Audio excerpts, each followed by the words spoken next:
दान करवा रहा है, साधु संतों के आशीर्वाद दिलवा रहा है। ये कुछ साधारण है? आप ही बताओ, बिना गुरु कृपा के, देव कृपा के, मेरे आशीर्वादों से कोई शुभ कर्म कर सकता है? जब मैं आशीर्वाद देता हूँ तो भावना में परिवर्तन होता है। श्रद्धा भावना से किया हुआ कोई भी कार्य कभी भी खाली नहीं जाता। गंगा तो पावन नदी है, वो आज भी पापों का नाश करने वाली है। विशेष दिन गंगा दशहरा और निर्जला एकादशी के दिन गंगा स्वयं उस स्थान पर होती है जब मेरे पुत्र भक्त शीतल जल की सेवा में रूप में कर रहे तो त्रिदेवी उन्हें आकर स्वयं उस जल का सेवन किया और बहुत से ऋषि मुनियों ने आशीर्वाद दिए।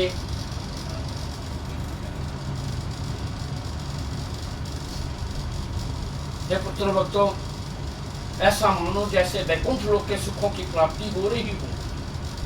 अभी तो ये आरंभ है, आने वाले समय में देखना ऐसी ऐसी तीर्थ यात्रा करवाऊंगा जिससे पूर्व जन्म के पापों का नाश होगा। जो आत्मा तीर्थ यात्राओं के रूप में करेंगी उनका ये लोक और परलोक दोनों ही सुधर जाएंगे, अर्थात उन आत्मा को मोक्ष की प्राप्ति होगी, वैकुंठ लोक में स्थान होगा। उन आत्मा को जो मेरे नाम से विख्यात होंगे, भृगु भक्तों के नाम से, फिर धरती लोक पर जब युग परिवर्तन होगा, निष्कलंक अवतार होंगे, उनका स्वागत करने के लिए बहुत से भृगु भक्तों को धरती लोक पर धकेल दूंगा। सत्संग संकीर्तन करते हुए स्वागत के रूप में करेंगे। और मैंने अपने वचन को भी तो निभाना है, क्योंकि मैंने बहुत सी आत्मा को आशीर्वाद दिए, तुम्हारे को साक्षात निष्कलंक अवतार के दर्शन करवाऊंगा। उस समय की प्रतीक्षा करो। वे ही आत्मा दर्शनों के अधिकारी होंगे जो इस जन्म में पूर्ण भक्ति करेंगे, यही लोग पर लोग सुधर जाएंगे। ये पुत्र भक्तों, भक्ति में बहुत शक्ति है, इसमें किंचित मात्र भी संशय नहीं करनी चाहिए।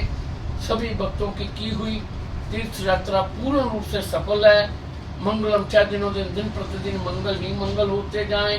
हे भाग्य पुत्र, मैं तेरे मन में प्रेरणा डालता जाऊंगा और जो तुम्हारे मुख से निर्णय होगा वही अंतिम निर्णय होगा।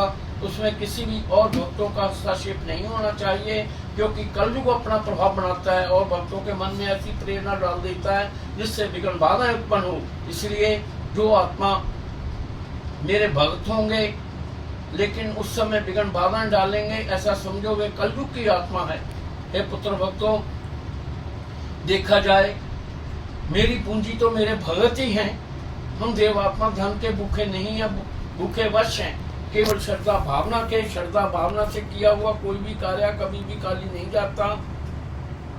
भक्ति में वृद्धि हो, जो आत्मा भक्ति मार्ग पर चलती हैं, इस संसार में रहकर उनका यश मान कीर्ति बढ़ता है, मन को शांति मिलती है, जिससे कि दोनों लोग सुधर जाते हैं। भक्ति में ही शक्ति है। ऐसे आशीर्वादों के रूप में दे रहा हूँ कि ये रक्षा जग, संकल्प जग, प्रार्थना जगों को अपने हाथों में लेकर अब मेरी आत्मा वैकुंठ लोक की ओर जा रही है। इसलिए आज मेरे दरबार में किसी का फल नहीं होगा, ऐसा नहीं समझना चाहिए। मेरे पिता ने मेरा नाम लेकर क्यों नहीं कहा? सभी आत्मा मेरी दृष्टि में है, सभी को मेरे बहुत बहुत आशीर्वाद। इति शुभ। बोलो श्री भृगु जी महाराज की जय।